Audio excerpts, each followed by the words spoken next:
Electromotive force होती क्या है, सबसे पहले हमें ये समझना पड़ेगा। इलेक्ट्रोमोटिव फोर्स और पोटेंशियल डिफरेंस में अंतर क्या होता है।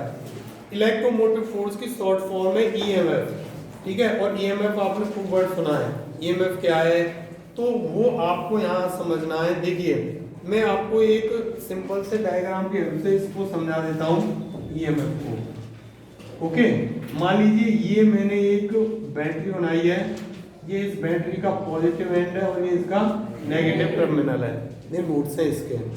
आपको पता है बैटरी के अंदर इलेक्ट्रोलाइट भरा हुआ होता है, ओके, वो एसिड होता है, क्या होता है, एसिड। मान लो इसके अंदर H2SO4 है, क्या है, H2SO4, ये इसका पॉजिटिव एंड है और ये इसका नेगेटिव एंड है। अब हमें समझना होगा what is difference between potential difference and EMF. देखिए अगर मैं इस सर्किट को कर दूं क्लोज, सर्किट को क्या कर दूं भैया, क्लोज। अगर मैं सर्किट को क्लोज कर दूं तो कुछ इस तरीके से ये सर्किट क्लोज हो जाएगी। ये आपका रेजिस्टेंस हो गया, आर या लोड जो भी बोलिए इसे आप, तो ये सर्किट अब क्लोज है। करंट इसमें फ्लो होगा, ये पॉजिटिव टर्मिनल है और नेगेटिव है, तो पॉजिटिव से नेगेटिव की तरफ ऐसे, और ये लोड से होते हुए करंट वापस आ जाएगा। तो ऐसा ही होता है, अगर हम बैटरी से एक बल्ब कनेक्ट कर देते हैं तो बल्ब जलता रहता है, क्योंकि सर्किट क्या हो गई, क्लोज हो गई और करंट फ्लो होता है। अब हमें ये समझना होगा कि अगर मैं इस लोड या इस रेजिस्टेंस के इन एंड्स पर पोटेंशियल डिफरेंस फाइंड आउट करूं, V होगा, क्या होगा, V हो गया उसका पोटेंशियल डिफरेंस। अगर मैं ईएमएफ की बात करूं और ईएमएफ की डेफिनेशन दूं, तो ईएमएफ की डेफिनेशन जो होगी वो ये होती है कि जो इलेक्ट्रिक पोटेंशियल है वो हो ओपन सर्किट का, किसका हो, ओपन सर्किट का। यानी ईएमएफ को कैसे डिफाइन करेंगे, EMF is defined as the potential difference between these two nodes in open circuit, वो आपका ईएमएफ कहलाएगा।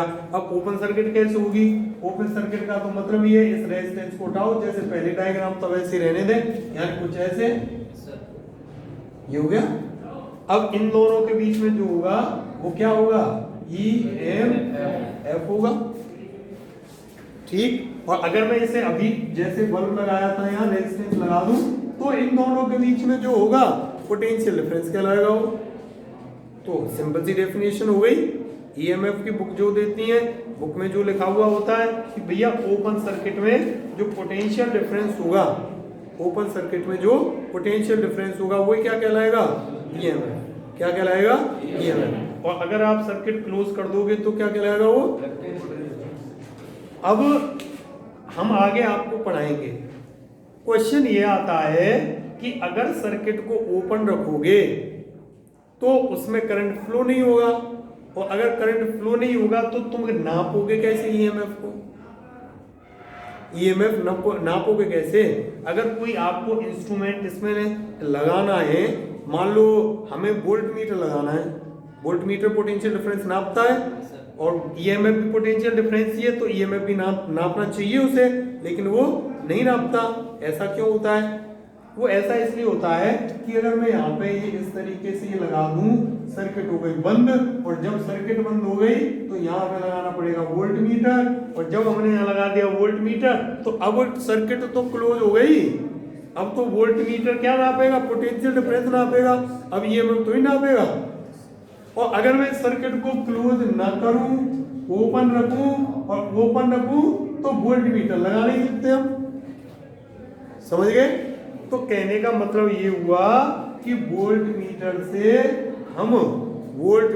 से हम ईएमएफ नहीं नाप सकते। तो इसके लिए एक अलग डिवाइस होती है जिससे हम क्या करते हैं, जिससे हम क्या नापते हैं, ईएमएफ नापते हैं, उसको बोलते हैं पोटेंशियोमीटर। उसको क्या बोलते हैं, पोटेंशियोमीटर। गैप बनाओ भाई, इशारा समझ नहीं रहे हो, पोटेंशियोमीटर, ठीक है। अब ध्यान से सुने, वो मैं आपको बाद में बताऊंगा कि पोटेंशियोमीटर जो होगा वो आपका क्या होता है और वो कैसे, आपको कैसे नापोगे। ठीक है भैया। अब देखिए यहां से मैं आपको ईएमएफ को एक दूसरी लैंग्वेज में समझा देता हूं कि ईएमएफ क्या है। लैंग्वेज थोड़ा चेंज कर देता हूं और मैं आपको इसको समझा देता हूं। ध्यान से देखिए, मेरे अकॉर्डिंग तो ईएमएफ तब भी होगा जब सर्किट क्लोज होगी। डेफिनेशन क्या होती है, ओपन सर्किट होगी तो इन दोनों के बीच में जो पोटेंशियल डिफरेंस होगा वो क्या कहलाएगा, ईएमएफ। लेकिन मैं अगर सर्किट को क्लोज कर दे रहा हूं और यहाँ पर रेजिस्टेंस लगा रहा हूं तो क्या ईएमएफ खत्म हो जाएगा, नहीं होगा, ईएमएफ तो रहेगा। लेकिन अब ईएमएफ क्यों नहीं कह रहे हम, अब हम एक्चुअल में क्या है, अब हम ईएमएफ फाइंड आउट नहीं कर पाएंगे सिंपली। अब हम ईएमएफ को समझे कैसे। अब एक चीज बताइए, ये आपकी एसिड है H2SO4, ये एक एसिड है H2SO4। अब जब ये एक एसिड है H2SO4 और इसमें ये पॉजिटिव है और ये नेगेटिव है, एक में मैं जिंक की मान लेता हूँ Z है, ये जिंक मेटल का बना हुआ है ऐसे मान लीजिए। तो बेटा जब इसमें क्या होगा, जब हम इसको क्लोज कर देंगे सर्किट को इस तरीके से, तो इसमें आयंस जो होंगे वो चार्जेस इधर से इधर जाएंगे, इधर से इधर जाएंगे, जाएंगे नहीं जाएंगे, बैटरी में ही तो होता है। तो वो जब चार्जेस नेगेटिव और ये पॉजिटिव है तो नेगेटिव की तरफ कुछ भागेंगे और पॉजिटिव की तरफ नेगेटिव जिनकी होंगे वो जाएंगे, और नेगेटिव की तरफ कौन जाएंगे, जो पॉजिटिव होंगे। ऐसा ही होता है ना। तो उस समय वो नेगेटिव से पॉजिटिव और पॉजिटिव से नेगेटिव जो चार्जेस जाएंगे वो आखिर इधर उधर होंगे, कहाँ होंगे, इस एसिड से होके होंगे। कहां से, इस एसिड से। यानी ये एसिड किस में ब्रेक हो जाएगी, आयंस में। किस में ब्रेक हो जाएगी, आयंस में। तो कहने का मतलब ये है कि जिस तरीके से यहां होके ये सर्किट कंप्लीट हुई है, तो ये यहाँ इन दोनों के बीच में सर्किट को कंप्लीट करने का काम ये इलेक्ट्रोलाइट यानी ये एसिड कर रहा है। ये कौन कर रहा है, इलेक्ट्रोलाइट कर रहा है। जब ये इलेक्ट्रोलाइट इन दोनों के बीच में चार्जेस के ट्रांसफर का काम कर रहा है और आयंस में टूट रहा है, टूट के तभी तो ट्रांसफर होगा। इलेक्ट्रोलाइसिस केमिस्ट्री में आपने पढ़ी होगी, डीपली खूब स्टडी की होगी, या मैं आपको सिंपली समझा रहा हूं। तो जब चार्जेस इधर से उधर जाएंगे, मान लो जिंक है, क्या है, जिंक है, Zn है, तो जिंक है तो ये क्या होगा, जिंक यहां से जो होगा वो छोटा होता हुआ कहाँ पहुंच जाएगा, इधर पहुंच जाएगा। भाई ट्रांसफर होंगे ना चार्ज, पॉजिटिव वाला उधर की तरफ जाएगा। तो कहने का मतलब ये है कि यहाँ से यहाँ तक चार्ज जब ट्रांसफर होंगे या इधर से इधर जब ट्रांसफर होंगे चार्ज, तो इस इलेक्ट्रोलाइट से होकर होंगे, तो यहाँ एक रेजिस्टेंस भी होगा, होगा नहीं होगा।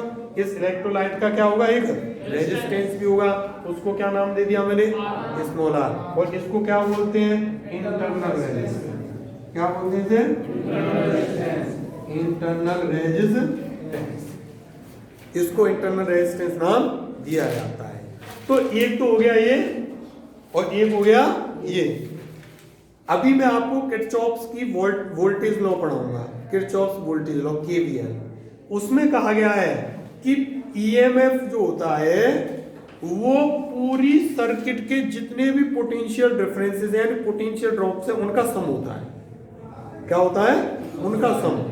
एक किसी सर्किट में जितने पोटेंशियल ड्रॉप्स हैं उन सब को ऐड कर दो, वह क्या होता है, ईएमएफ होता है। समझ में आई बात।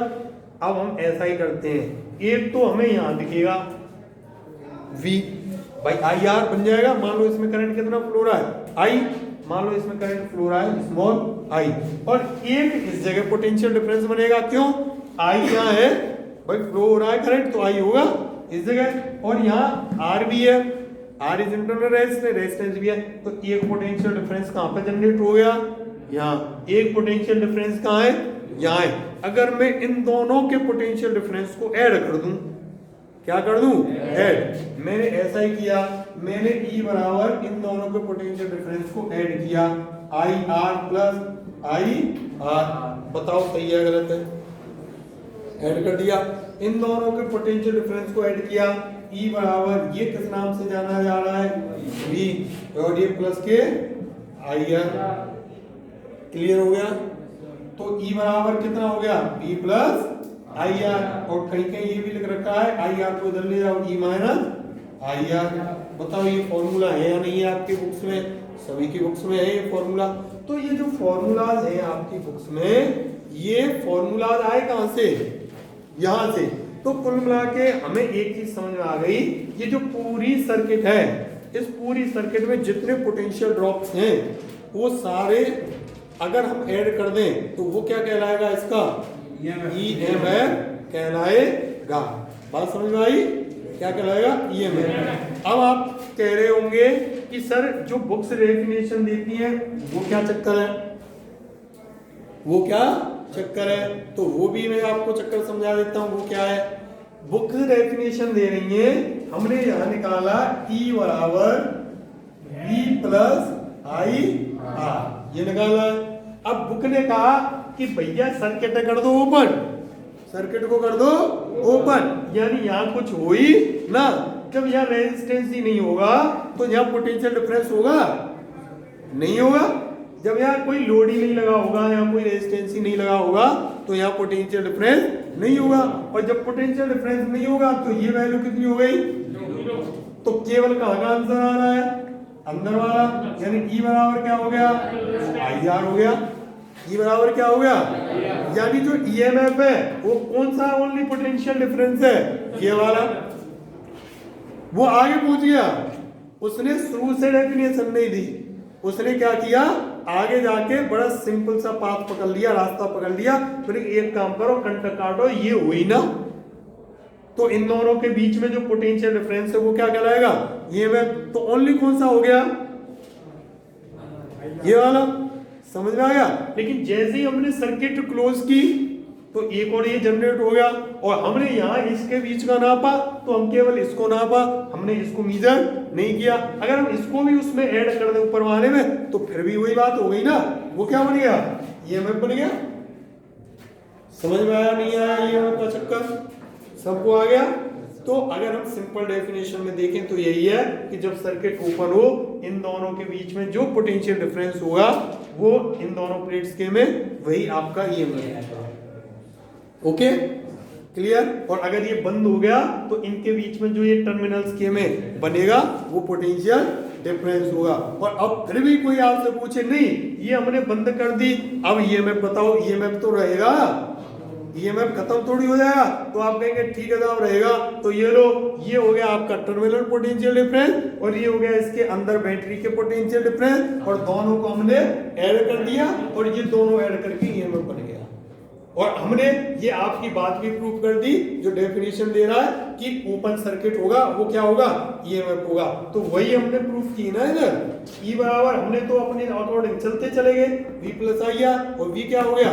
0। तो ई बराबर कितना हो गया? आई आर हो गया। बात समझ में आई नहीं आई? क्लियर हो गया? ओके। तो इस तरीके से हमने आपका क्या कंप्लीट करवा दिया? ईएमएफ कंप्लीट करवा दिया। अभी कभी भी अगर कोई क्वेश्चन आए तो आप इसको समझना, ईएमएफ और पोटेंशियल डिफरेंस कोई अलग चीज नहीं है, दोनों वोल्ट में नापे जाएंगे, दोनों की एसआई यूनिट वोल्ट होती है। लेकिन जो मामूली सा अंतर है इनका वो आपको अब समझ में आ गया है। Okay okay, next.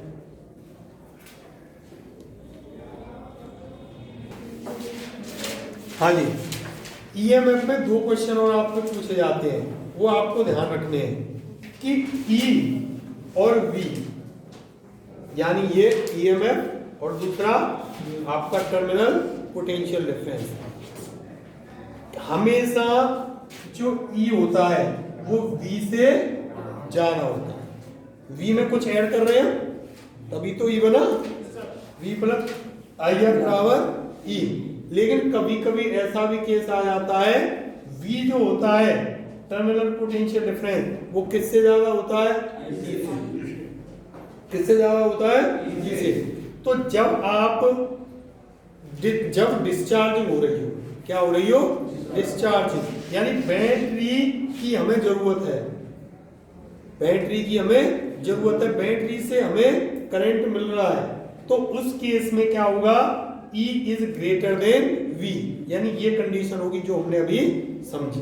भाई बैटरी से ही तो मैंने लोड लगा के बल्ब, मान लो लोड है या इसे बल्ब मान लो, कुछ भी मान लो, तो उस केस में क्या होगा, E is greater than V।